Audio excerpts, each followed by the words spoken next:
Hello, guys, and welcome along to In the Zone. I'm Ben Pearce, and every week I'm going to be bringing you a 1 hour podcast of the biggest and best talking points in sport. Today, we've got a little bit of everything for you. Towards the end of today's podcast, I'm going to be talking to Formula One fanatic Conor Roberts about what is going to be a thrilling Hungarian Grand Prix this weekend. Off the back of the action in Silverstone, we've had a week to digest it. Lewis versus Max once again this weekend. We'll be talking about how the title challengers are going to be going head to head once more this coming weekend. In the middle part of the podcast, you're going to be hearing from French football correspondent Jonathan Johnson all about the biggest transfer story in football right now. Giants, Real Madrid and Manchester United are in talks over world-class defender Raphael Varane. Jonathan Johnson is based in France. The French footballing scene have been going crazy because it looks like Varane is on the verge of joining Manchester United. We'll be jumping into that a little bit later on. But right now, let me bring in my first guest. Joe Hewlett is a boxing expert. He currently works at Planet Sport. Joe, you're joining me to chat about the first installment of Fight Camp. This weekend will be the first time Matchroom have moved away from Sky Sports for a fight night. So, Joe, I think we should start at the very beginning of this journey between Matchroom Boxing and DAZN. What are we to expect Saturday night at Fight Camp? Well, we're going to expect a really good card, actually. And to be honest, it's good price for fans. $1.99 for the whole of Fight Camp.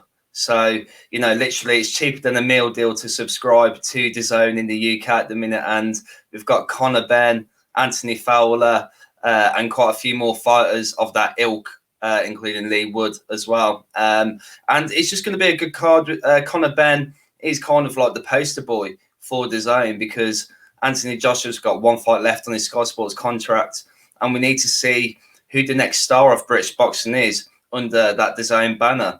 Conor Benn has got a lot of momentum after his knockout win against Samuel Vargas, and all of the fans just want to see another knockout, and I think that's what we're going to get Saturday night.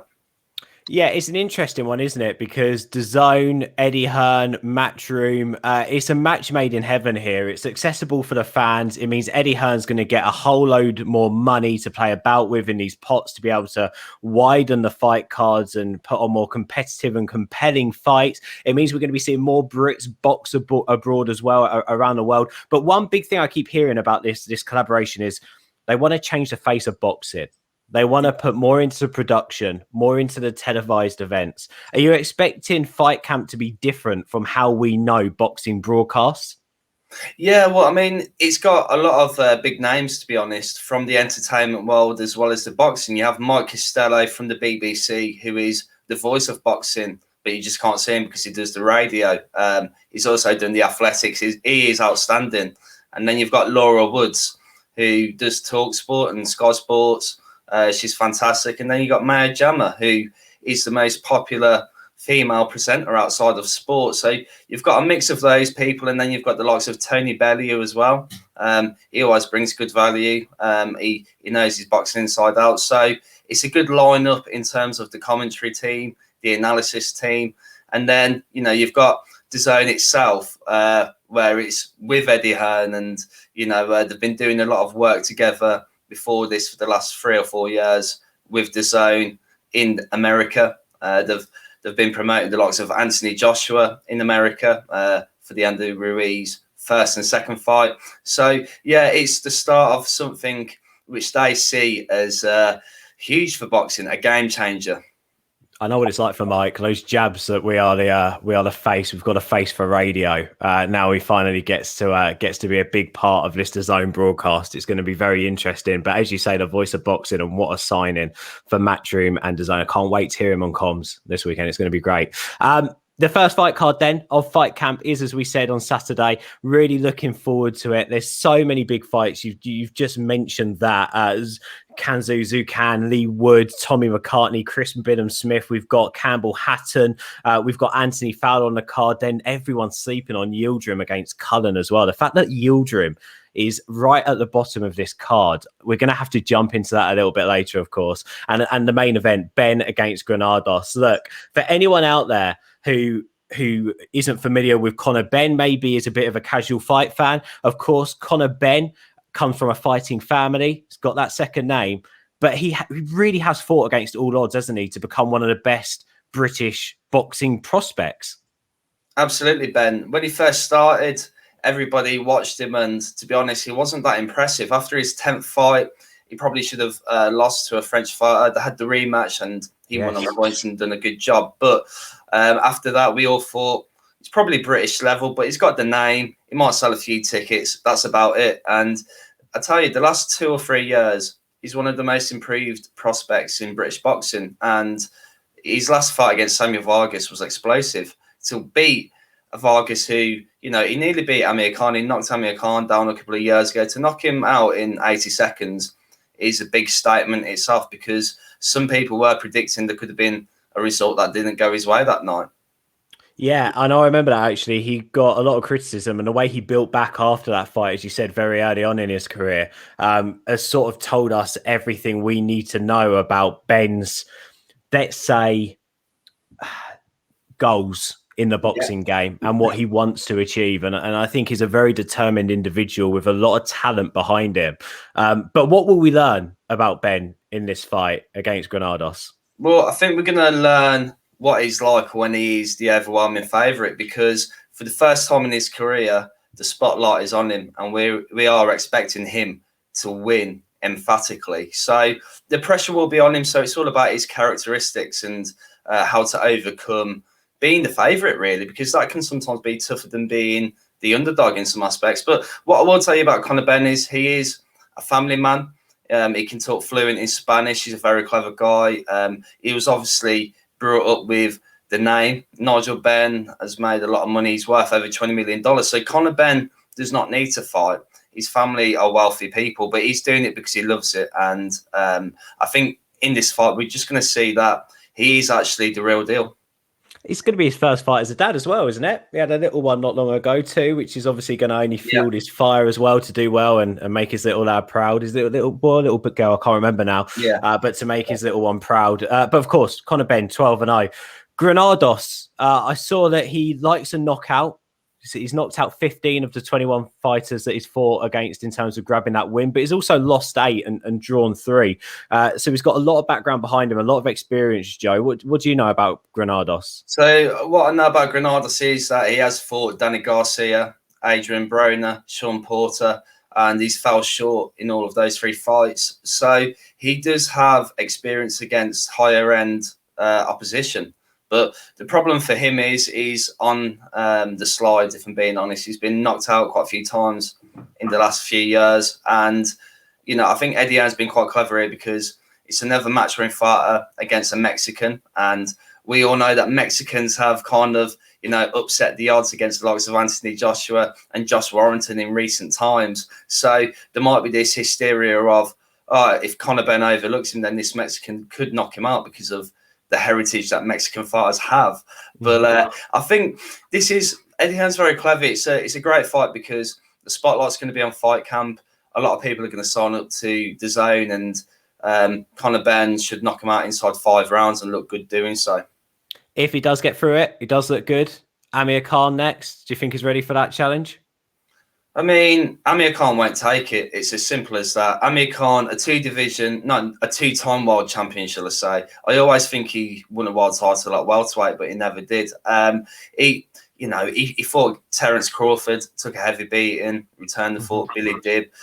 He just wants to cash out. He wants to make some money, but he would never want to have a defeat on his record to Conor Benn. So that fight will never happen, Ben. Yeah, no, I completely agree with that as well. Just a couple more fights on this card. Saturday night Fight Camp DAZN. Zucan against Lee Wood. Could this be fight of the night? Well, it could be. Lee Wood's obviously with Ben Davison, who seems to be the trainer of the moment in the UK. He's obviously been known for his work with Tyson Fury. He's now, doing his craft with Josh Taylor. So, there's a lot of talk behind this fight. I was a bit surprised that it did get made and that Lee Wood was in line for this WBA world title shot. But, I do think he's going to get knocked out, unfortunately, because he can.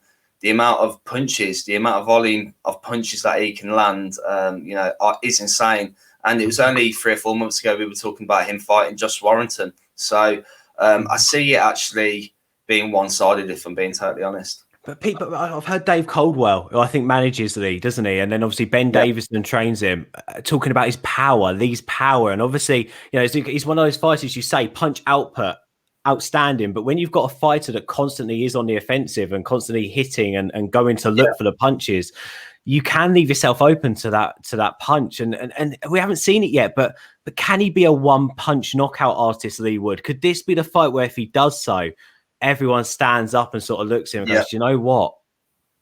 This could be a boy for the future. But again, it's hard to look past who can, isn't it? It's really, really difficult.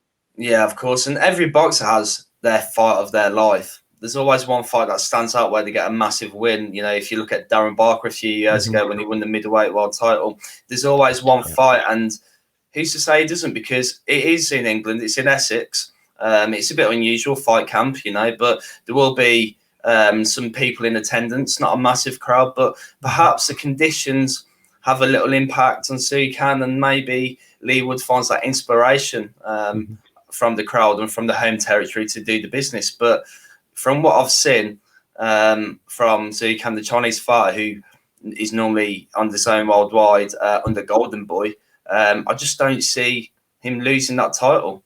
Yeah, I always wonder whether to call him Zukan or Kanzu. Yeah, I change it. I change it every time. It's just depending how you're feeling on the day. Just upset the apple cart. It's going to be an interesting fight, and no doubt both fighters will come back from it, no matter what the final decision is, or if it even goes that distance. Just one other pick from the card that I want to chat to you about quickly. Before the World Boxing Super Series, Yildirim was probably one of the best super middleweight prospects in boxing. He had a fantastic record. Then he obviously lost to Eubank Jr., but still got a shot at Canelo after a few years of not fighting. And now here he is, Jack Cullen, on this undercard. Can you see past Yildirim here? What a chance for Jack. Well, the key thing is Yildirim, his last fight was against Canelo, and he got absolutely battered. But he also had a career payday.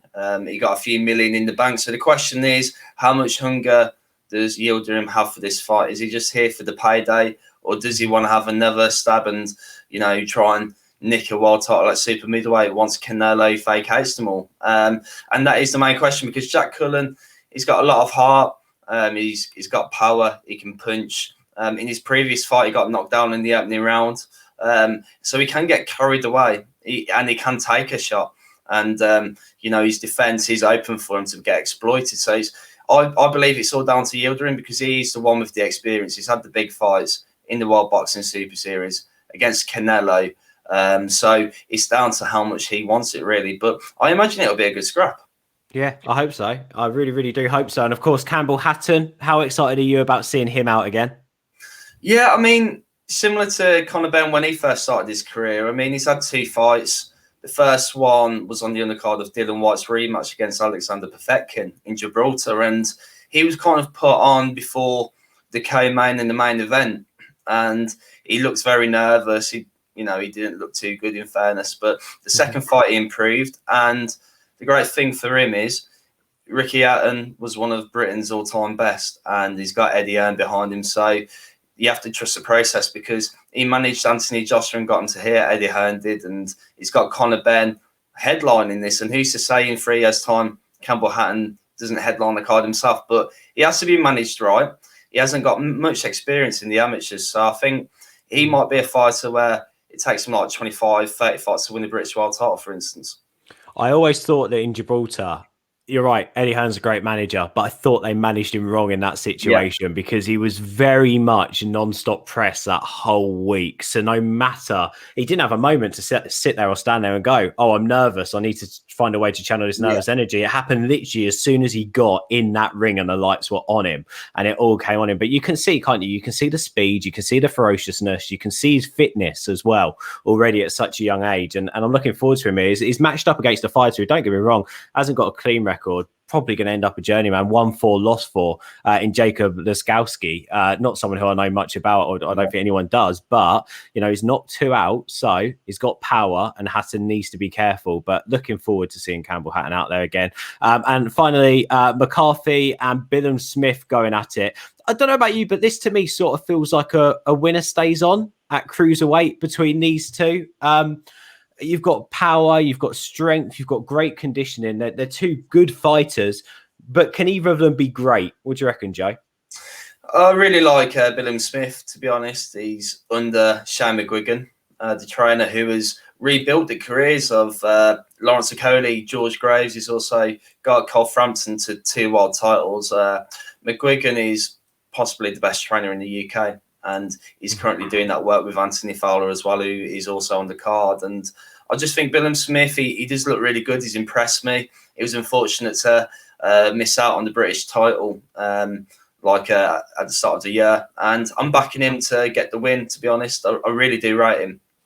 I'm looking forward to this card. It's happening Saturday night. It's on DAZN. It's going to be the first of many big Matchroom nights. Fight camp happening over the next 3 weeks. Joe, we're going to have to hear from you again soon as well. A couple of big cards coming up. But of course, attention this weekend on Conor Benn against Granados and the stacked undercard that comes with it. Joe, thank you for your company, mate. Really, really appreciate it. Thank you for jumping on. And we are looking forward to watching that fight next week. This Saturday, and seeing what happens in the coming weeks as fight camp gets outside in Essex in Eddie Hearn's back garden. It's going to be fun. Thank you, Joe, for that. Right, let's move away from boxing and to the biggest talking point in football right now. The biggest transfer story is Rafael Varane to Manchester United. I've been lucky to have this guy's company a few times on the different podcasts that I have done. Jonathan Johnson, French-based football correspondent for CBS. Jonathan, how you doing, mate? Good to see you. Hey, very well, thanks. Great to be back with you. Thanks for having me on. No, it's good to have your company because there's a lot happening, even this morning. A lot of breaking news surrounding this transfer. So let's jump straight into it.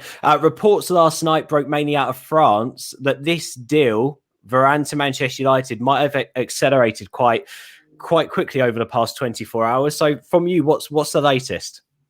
Yeah, well, my understanding of it is that this is definitely a deal that could happen very well, probably will actually, go ahead now. It's, something that's been on the cards for a while. There's been a bit of suggestion that Rafael Varane has sort of grown, sort of too comfortable, I guess I'd say, at Real Madrid. I think it's bound to happen when you've won as much as he's won at club level and then also at international level as well, with France having won the 2018 World Cup. And I think now, especially after Euro 2020, which wasn't Varane's finest hour for his country, he feels the need to change scenery a bit in order to reinvigorate him, perhaps get him back to his best form. And obviously Real Madrid going through plenty of changes at the moment. Carlo Ancelotti has returned as coach, not very much money there at this moment in time. So, there's a feeling that, Real Madrid, would be quite happy to cash in on him for a good price. And obviously Manchester United would then stand to benefit from bringing in a world-class central defender, who's got plenty of experience, yet also, still quite a fair way to go in his career. Is it fair, you mentioned then about the Euros and the fact that he didn't maybe have the best tournament? I mean, the games I saw him in, he was all right. I mean, there was a lot of other little issues within that French side that isn't, so to speak, a Varane-shaped hole. But how much do you think rival fans of Manchester United and fans out there will look at the Euros and judge him on that? Is that unfair? I think it is unfair when you bear in mind how much he's won, how relatively young he is still. And also, like you said, Varane was far from France's only problem this summer. There's been a few examples of perhaps miscommunication, but also you'd have to weigh up those disappointing performances with Varane's best performances. Go back to the 2018 World Cup and you saw some fantastic defensive performances from him. So I don't think that he's a player who is past his best. But like I said, I think he's somebody who would really benefit from changing environment, having grown, I wouldn't say disillusioned, but, perhaps, feeling like he's achieved as much as he can achieve with Real Madrid, especially when you bear in mind that he was part of that Real side that won 3 consecutive Champions Leagues. I mean, it doesn't really get much better than that at club level. Yeah, I want to get into the nitty gritty of the deal, but I feel naturally now's the best time to potentially talk about Varane, who he is as a footballer, sort of why the change of scenery sort of needed from him. Obviously, you work a lot within French football. You know, you have your ear to the ground in France. So tell us a little bit about Raphael Varane. Tell us a little bit about his journey to where he's at now at Madrid, where he has ultimately made the decision to not renew his contract and look at that new path forward. Well, Varane is somebody, you know, who exploded onto the scene as a teenager in France with Lens. You know, was snapped up very quickly by Real Madrid. And I was going to say, Sir Alex was interested in him, wasn't he, at that point before he went to Madrid? From what I saw the other day, so many clubs who were keen on Varane at that point. But you know, I think when you have somebody like Zinedine Zidane pulling the strings at Real Madrid, you know, as an aspiring French international as he was at that time, you know, there was only ever really going to be one winner for his signature. Yeah. You know, Varane has gone on to form, you know, a real cornerstone in the successful teams that Zidane has had in both of his stints as Real Madrid coach. But I think, you know, there's a feeling, and it's part of the reason as well why Zidane moved on at Real. You know, they've had so much success in that time that Varane has been at Santiago Bernabeu that it's difficult to see Real getting themselves into a position again where they can challenge anytime sort of in the next couple of years. Obviously, there's a lot of speculation that they will try to go big for Kylian Mbappe when they can. You know, but the big clubs in La Liga, Real, Barca, are suffering at the moment because of this salary cap that's been imposed on all La Liga clubs. You know, and Real handling it better than Barca at this moment in time, but letting someone like Varane go, who doesn't see his future now in the Spanish capital, you know, will allow them some flexibility and potentially the ability to bring in some players. So, you know, I think that Varane has won everything that he could possibly win with Real without going through another cycle, and obviously part of another cycle will be building up to that position of being able to challenge for the biggest trophies again. And that's one of the reasons why Zidane didn't want to stay on for a couple more years, and it's another reason I think as well why Varane feels that now is the time to change. He's always, of course, been slightly, you would say, in the shadow of the likes of Pepe, of Sergio Ramos. You've got these rough and rugged defenders that make the headlines more times than not. He very much comes across to me as more like a sweeper, the guy who cleans up behind them, the guy who's a lot more cleaner in his approach and his style, but is also not outspoken. He doesn't want the limelight. He gets on with his job and he does it well. Would you say at 28 years old, now is the time to make his own limelight? He needs to get out of those shadows. And with Ramos going, now's the perfect opportunity to go and do it on the biggest stage in the Premier League. Yeah, absolutely. I mean, obviously, Ramos is a big name out of the door for Real.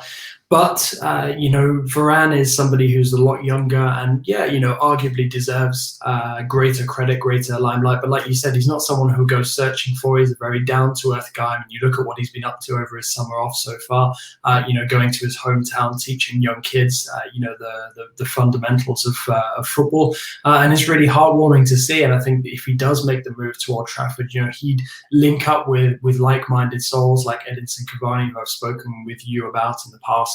You know, and I think, you know, he'd also bring that winning experience that United have a bit of, but need perhaps a little bit more of, you know, if they're really to push on, challenge for honours both in the Premier League and also in Europe as well. So it's something that I think is, you know, it's the right time for Varane to make this leap. And, you know, I think he knows it will probably be the last opportunity for him to really find a team where he would become the boss of the defence and also, you know, perhaps earn one last lucrative contract. And like I said, because of the salary cap situation in Real Madrid, financially, it's not going to get any better for him. In fact, if anything, it would probably get a little worse. So, you know, I think it makes sense for him to look to commit his prime remaining years of his career to a new project, and you know, where better than the Premier League. I'm obviously a Manchester United fan, but in terms of a sort of non-biased approach here to reviewing this transfer, I don't think there's any football fan out there that wouldn't say Manchester United here are potentially getting a centre-back of world-class quality. That's how good he is. That's his ability. He's in a world-class bracket.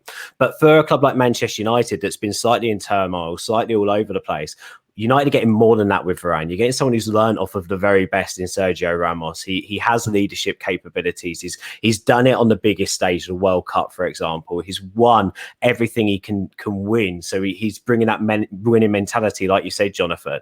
Some people sort of maybe sleeping on this transfer a little bit because of the fee and because of his Euros. For me, this is a huge moment for not just Manchester United, but also Real Madrid, letting a centre-back of that quality go out the door.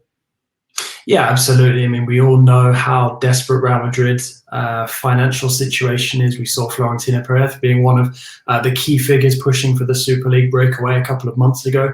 And, I do think it's, perhaps, a watershed moment in terms of the change in power on the continental scene. We've seen Spanish clubs, notably Real Madrid, dominating for most of the last decade.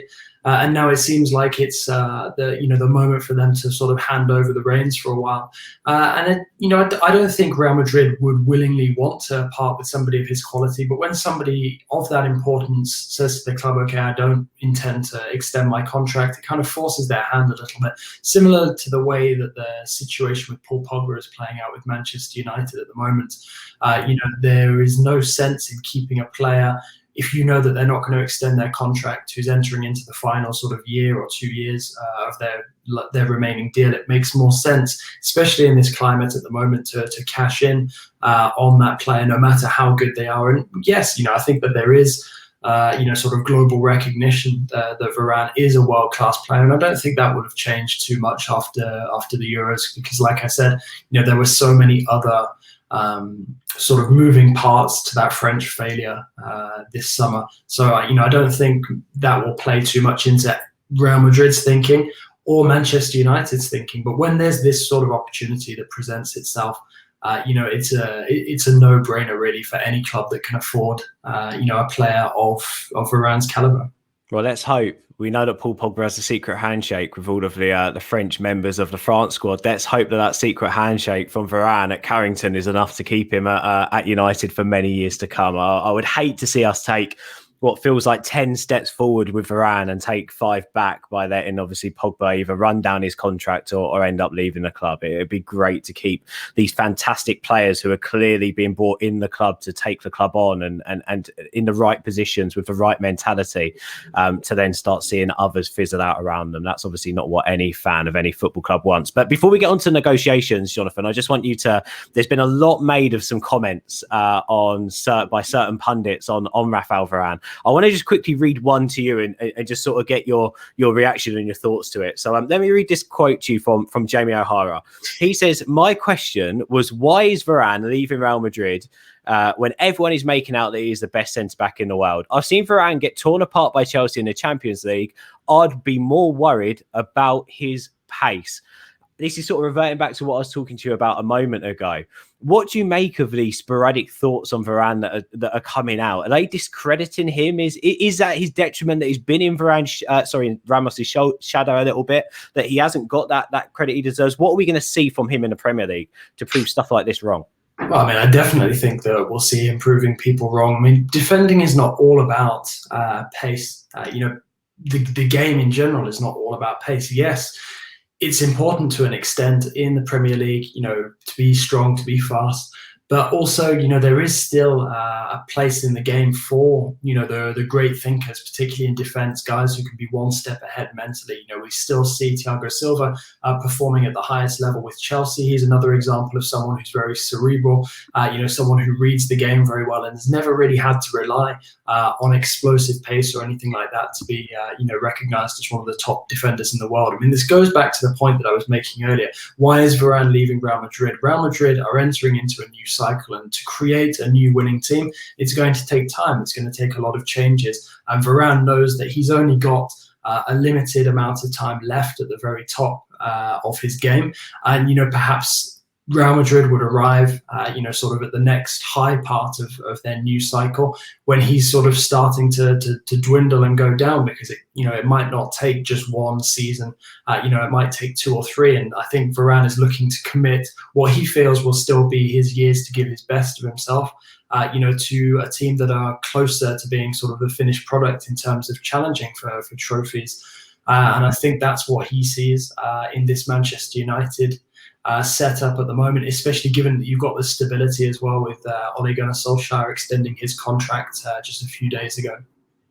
Tell you what, Wan-Bissaka, Varane, Maguire and Shaw, I don't think defences have ever excited me, but that is one back four that does excite me. That is a tremendous back four. Let's just hope that we can do some business to make sure that there's a decent player shielding or in and amongst that area in front of them as well to help contribute to the side. Because as we all know, nothing's won on paper. Doesn't matter the names on that sheet. It's all about the cohesiveness and how they all sort of pair together. Well, Jonathan Johnson from CBS is with us, football correspondent based in France. So Jonathan, you've told us all about Varane there, but let's just quickly get a little bit into the deal. You mentioned at the very start that maybe this is something that you expect to happen maybe sooner rather than later. So just want to quickly have a look at some reports online and just see what you think / know. Obviously, we're not taking everything that you say right now because things can move. It's a moving picture, transfers. Who knows what's going to happen? But obviously, two big clubs here, Madrid and Manchester United, are at the negotiating table. Is there anything that could stop this deal? It seems like Varane has said to Madrid, I want to go, but I'm not going to kick off about it. I'm not going to go on strike. Please, can you negotiate with United? Is this now just down to Madrid needing the money and Manchester United to give them that money for this deal to happen? Is it literally that straightforward? I mean, I definitely think now that, Varane has forced Real Madrid's hand a bit. They know that they have to negotiate, and he's, he knows that he's close to a move away. So I think it's one that makes sense, for all parties. But I don't think Real Madrid were ever going to really put up that much resistance. Okay. Yeah, that makes sense. And what about these? I'm seeing a lot online about personal terms overnight now being completely done. There's an agreement there between United and Varane. Is that what you're seeing as well? Is that what you're aware of? Yeah, there is. My understanding is that it is very close. He has agreed terms, and it's now just a question really of the two clubs finding an agreement, in order for this to happen. But it is something that has gained a lot of speed over the last couple of days, and is sort of entering into the final straight. The only recent dealings that I remember United having with Madrid of recent has definitely been the De Gea saga. Do you know if Madrid have a new fax machine? I'm just slightly concerned that when they put that bid over for Varane, it might not get through. Are we on the street? I think the lesson that was learned there is not to leave it until the last. Yeah. Or don't use fax. Come on, guys. Let's use something else. We've seen it be a problem with multiple Spanish clubs. I mean, Lionel Messi as well with the Bureau fax a couple of years ago. Yeah. I also remember the Ander Herrera to Manchester United transfer where there was that gang of like 6 people that United sent as delegates walking into the Bilbao training ground to chat with the Spanish authorities about the buyout. It's so weird, isn't it? Anyway, Jonathan, one last question for you that I hate asking timeframes. I'm not asking you a time frame here, but would you be shocked if there's not more movement this week, or do you expect this to drag on? I definitely think it's something that's probably going to come to a head within the next fortnight.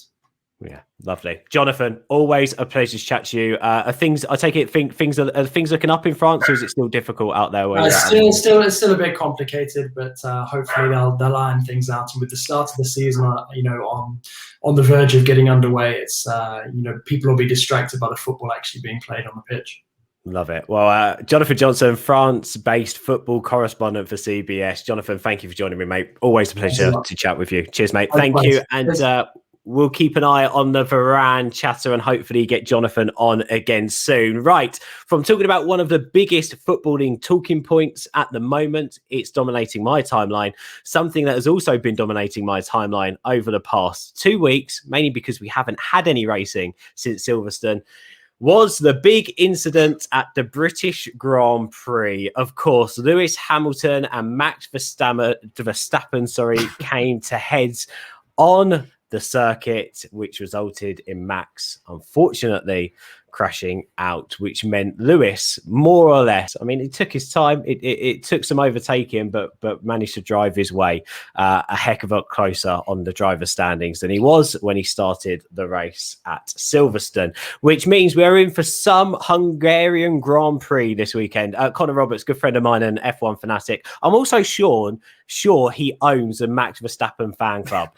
So we'll have to get confirmation on that. But Conor, look, I don't want to talk too much about the incident. incident, I actually want to look ahead because everyone's analysed the incident. Everyone's got different opinions, and it seems to be it depends what side of the fence you sit on in terms of, what you qualify that incident as. But I think moving forward, the Hungarian circuit is a circuit that Lewis is used to winning at. He has the most Hungary Grand Prix wins in history with 8.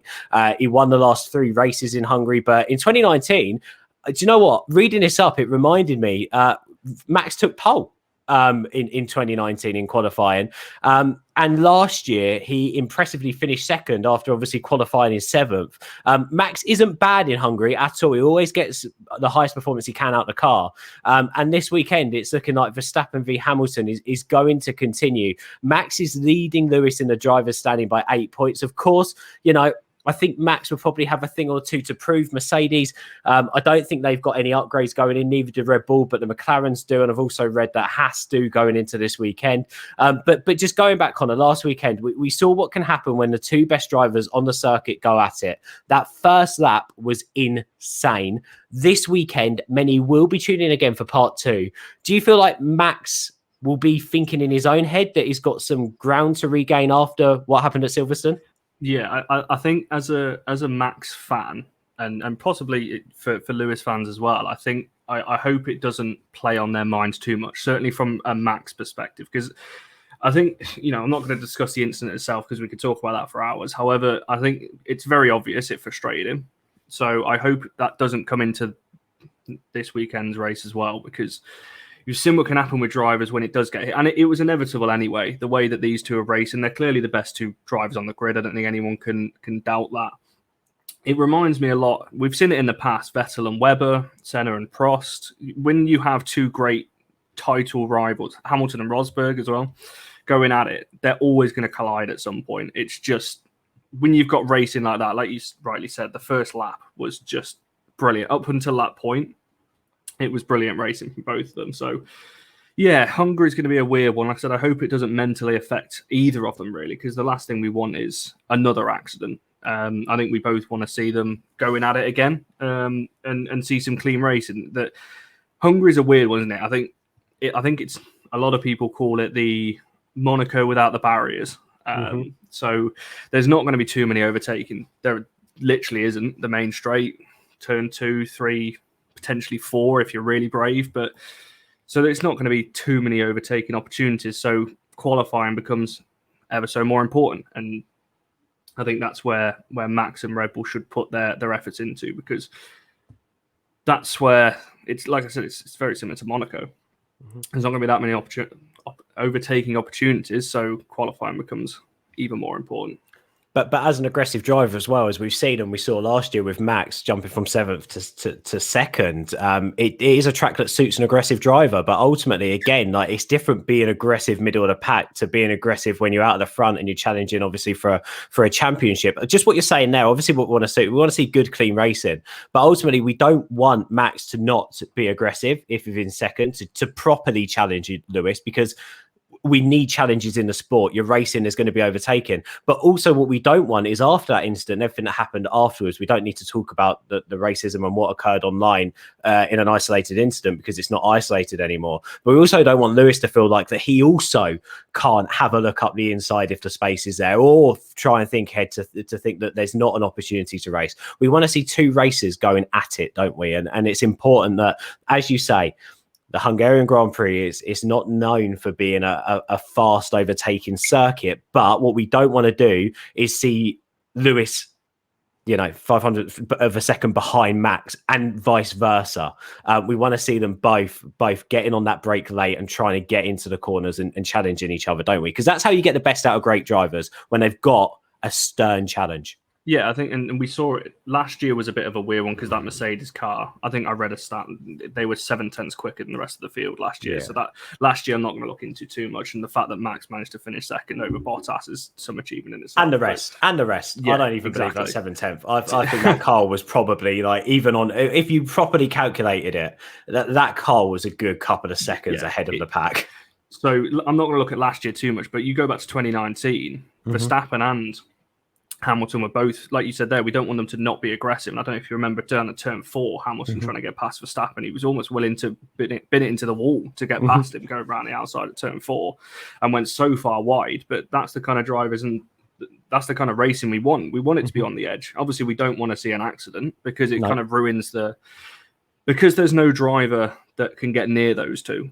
And certainly, I think for the rest of the season, you'll see this a lot, where it's those two and then a big gap to the rest.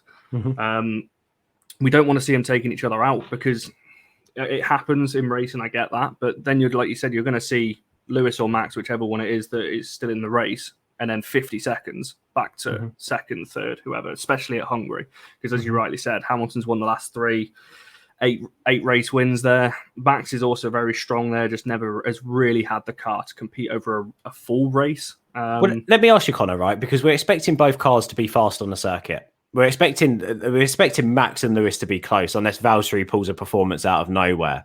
And the same with Perez.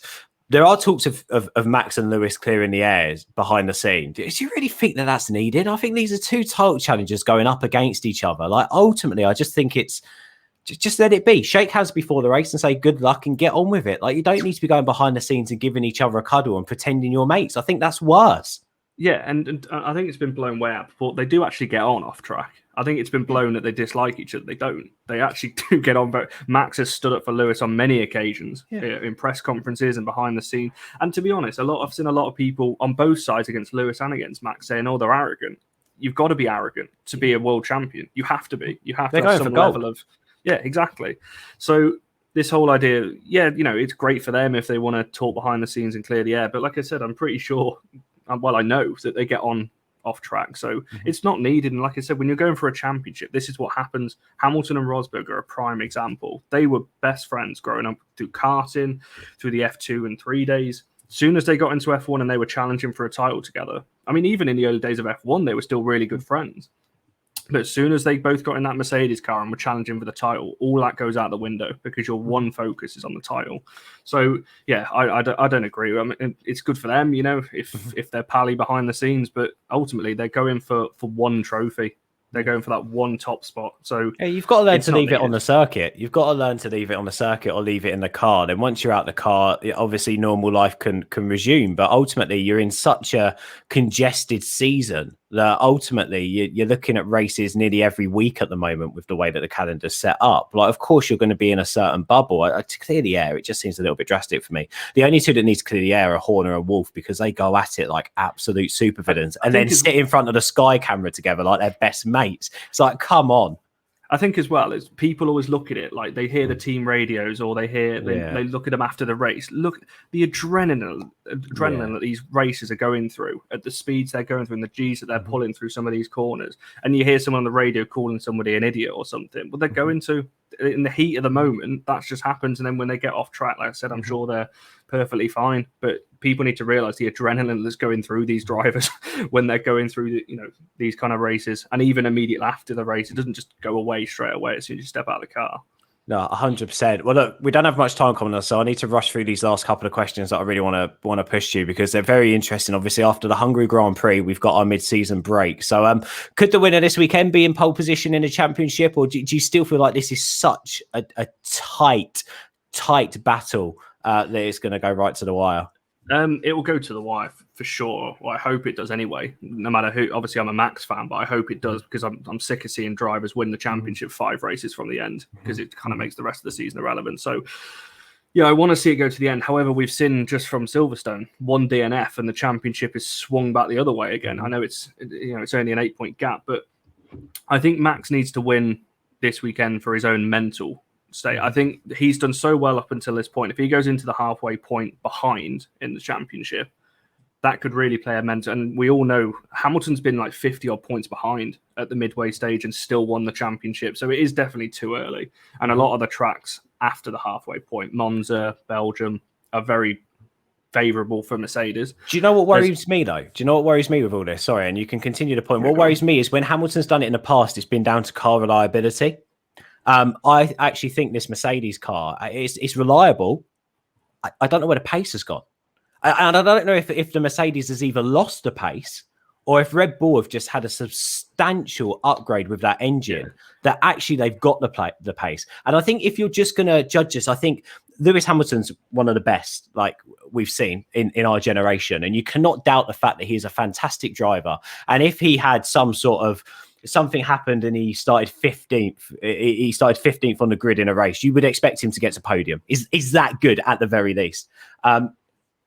Max is, again, a very good raw driver as well. I think the only thing that's going to let Max down on this championship is that bit of inexperience. I think that Red Bull is quite a bit faster than the Mercedes. And I feel like the time that the Mercedes was ahead of the circuit, I think they've got to make that up again to clear Red Bull after the break. I think the car's miles away. I think they're actually closer than people think. So after the first Austrian race, there was a graphic that they brought up. It was the car development for the season. Now, Mercedes were a 10th behind. Now, obviously, over a course of a race, that adds up to what, 3, 4, 5, 6, maybe seconds, whatever. And obviously, you got to take into account tire management and all that kind of thing, and different damage that you can pick up from the race. So it's not completely right. But say they're a 10th behind. I think Mercedes have closed that gap a little bit. And you are right. I think it's a mix of both. I think Mercedes has been hampered by the changes that were made to the cars. The higher rate cars have clearly benefited. I.e. Red Bulls, AlphaTauris, Ferrari, so on.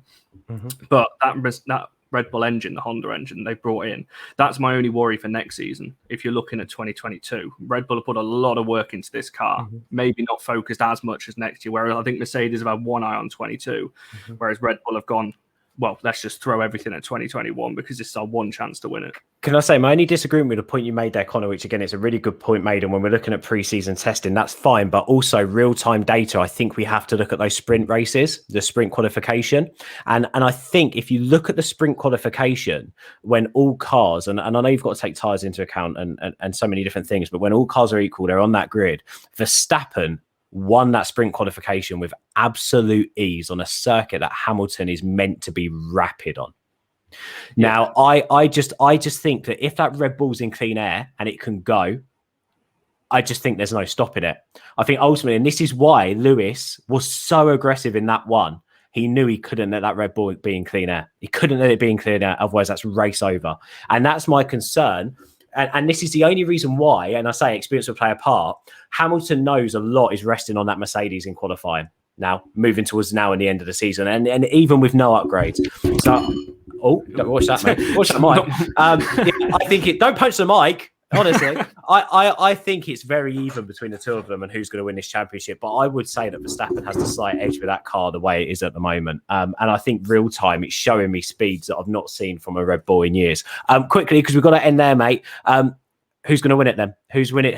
First of all, who's qualified in pole? Who's winning the race? I think Max on pole. Max will probably get fastest lap as well. I think Lewis will win it just because he's so strong around there. And also the Mercedes pace on the medium and hard tyres. Hungary's very tough on the tyres. Mercedes do seem to have an advantage on the longer lasting tyres. So I think, Max will probably get pole, but I think Lewis will probably win from a Max and Perez podium. But I don't expect it to be the kind of fireworks we saw at Silverstone. I think both drivers might take it a little bit easier and just get over the line, get into the halfway point and take it from there. I'm going the opposite, but with the same logic. So I think Hamilton's going to get pole fastest lap, but I think Verstappen's going to win the race. On exactly the same logic as that, though. I think that potentially lap 1, I think Verstappen, or lap 2, maybe Verstappen will get the move done, and then it's going to be difficult to catch that Red Bull. And again, the only thing then is going to hinder Red Bull and Max is car reliability or a little bit of an experience, so we'll have to wait and see. But yeah, I fancy it the other way around. But it's going to be an interesting race. Lewis Hamilton up against Max Verstappen. Who is going to come out on top this time? I cannot wait to watch. The Grand Prix is on fire at the moment, and it's Hungary on Sunday. Be sure to watch the qualifying weekend. That's all from the podcast today. Thank you very much to all of my guests, Jonathan Johnson, and of course, at the very start, Joe Hewlett. I hope you've enjoyed the podcast. Subscribe on YouTube, youtube.com/C/Ben Pierce. I don't know why I can't just have /Ben Pierce. It doesn't work. Follow me on Twitter at Ben Pierce Talks. We do one of these every week. We'll be back Monday with another Sporting in the Zone as we round up, which might be with Conor, another big weekend in F1. Who knows what we're going to be talking about come Monday. Speak to you guys soon. Stay safe and chill out. Take it easy out there.